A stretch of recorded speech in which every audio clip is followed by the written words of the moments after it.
ये देव शास्त्र गुरु का बहुत हल्ला मचाते पुण्य से मिले, ये कोई पुण्य से नहीं मिलते, ये क्रिया कांड करने से देव शास्त्र गुरु नहीं मिलते।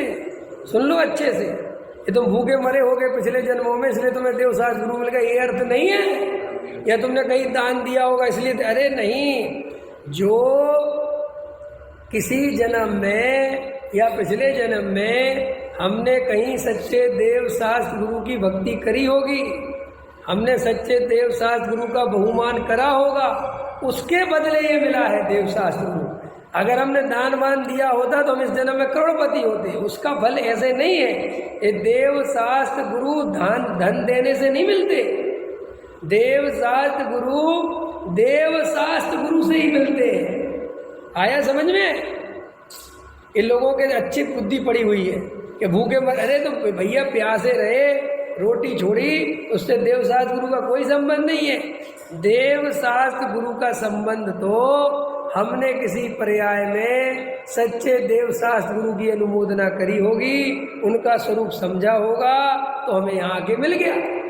और अगर हमने कुगुरु कुदेव कुशास्त्र का सेवन किया होता, चाहे भले ही धर्म के नाम पे किया होता, तो हम किसी अन्य जाति में पैदा होते। इसलिए जो अन्य जाति में पैदा हो जाते हैं और अगर वे पिछले जन्मों में दान पुण्य करके आए तो यहाँ करोड़पति अरबपति रहते हैं, लेकिन वे गृहीत मिथ्या दृष्टि रहते हैं। अभी बताओ, मुकेश अंबानी का पुण्य ज्यादा है क्या आप? अरे अभी जैसा अपेक्षा कह रहे वो होता कि भाई पैसे वाला पुण्य उसका है ना उतना पे, लेकिन देखो गृहीत मिथ्या दृष्टि है। तो अब वो साहब उसने पिछले जन्मों में पुण्य करा तो वो सच्चा देव शास्त्र गुरु क्यों नहीं मिले उसे? क्योंकि उसने सच्चे देव शास्त्र गुरु वाला काम नहीं किया। उसने वहां पिछले जन्मों में दान ऐसे करा होगा, लंगड़े को, लूले को, इनको उनको इनको सबकी मदद करी, इससे क्या है, धन वाला पैसा वाला आता है।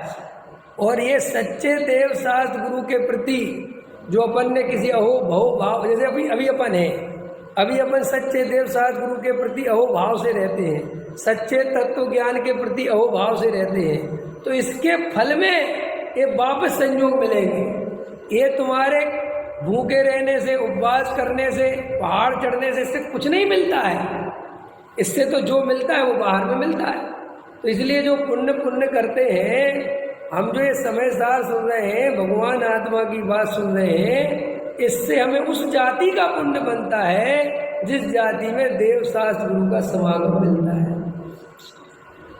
अभी भी जो लोग तत्व का विरोध करते हैं, स्वाध्याय का विरोध करते हैं, भले ही खूब उपवास करते हो, भले ही साधु हो, लेकिन वे जिनवाणी का, आगम का, तत्व का विरोध करते हैं, तो ऐसा पाप का बंध होता है कि जिनवाणी मिलेगी नहीं। अब आया समझ में? तो ये जो कई लोगों ने ऐसा भर दिया कि सब हमें पुण्य से ही तो मिले देव शास्त्र। अरे भाई साहब, ये देव शास्त्र गुरु देव शास्त्र गुरु से मिले, ये तुमने मान के लिए दान दिया हो, इससे नहीं मिले देव शास्त्र गुरु।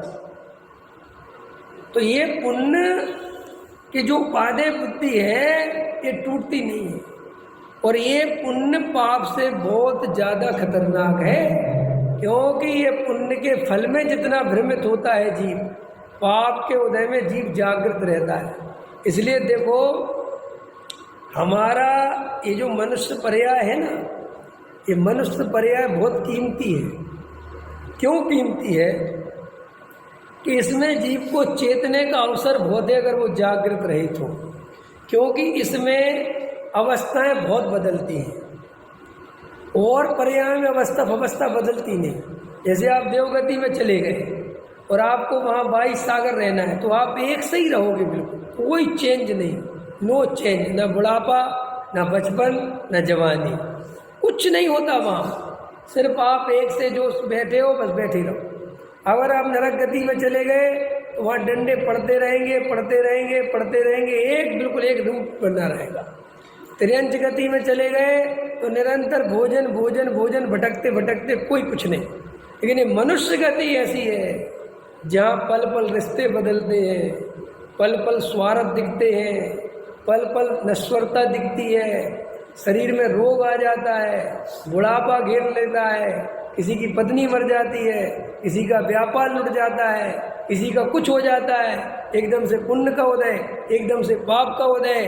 तो इस मनुष्य गति में जीव को वैराग्य का, चेतने का बहुत अवसर है, अगर चेतना चाहे तो। इसलिए मनुष्य पर्याय मिलती भी बहुत बैलेंस से, अल्प आरंभ अल्प परिग्रह, समझ में आया। और मायाचारी नहीं होना चाहिए, मायाचारी का फल त्रियंच गति है, बहु आरंभ परिग्रह का फल नरक गति है, और ज्यादा ही मंद कसाय हो जाए तो बलदेव गति है।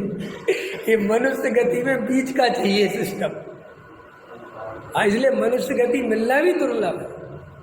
और मनुष्य की आयु भी कम होती है और गतियों के मुकाबले। इसलिए अपने को जो अवसर मिला है, ये जो भव मिला है, ये चूकने जैसा नहीं है। अपनी सारी ताकत लगा दो, और ये पुण्य को हे कहने से डरो मत, और मानने से भी मत डरो। साहब ऐसे में पुण्य छोड़ देंगे तो, अगर आत्मा की सच्ची रुचि होगी तो पुण्य कभी नहीं छूटता। क्या कहा नरेश जी, क्या बोला? हाँ, पुण्य नहीं छूटता। देखो ये जो स्वच्छंदी भक्षंदी लोग हैं, ये तो वो लोग हैं जिन्हें आत्मा की सच्ची रुचि नहीं है।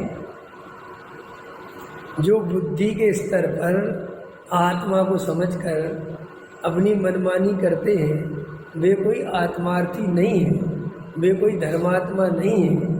सच्चा धर्मात्मा जो जीव होता है, उसको 24 घंटे अपने चैतन्य की, आत्मा की, भेद ज्ञान की धारा निरंतर चित्त में रहती है। उसे अपनी आत्मा से ज़्यादा प्रेम कहीं किसी और से नहीं होता। उसे निरंतर मोक्ष मार्ग की भावना रहती है, अपने स्वरूप में समाने की भावना रहती है। उसे संसार में स्वप्न में भी सुख भासित नहीं होता, चाहे भले ही वो कितने ही राग द्वेष के बीच में रहे, कसायों के बीच में रहे, चक्रवर्ती बन के रहे, राजा महाराजा बन के रहे, लेकिन उसकी श्रद्धा में एक त्रिकाली ध्रुव ज्ञायक भगवान आत्मा बसता है। ये ही उसके सम्यक दर्शन का कारण है।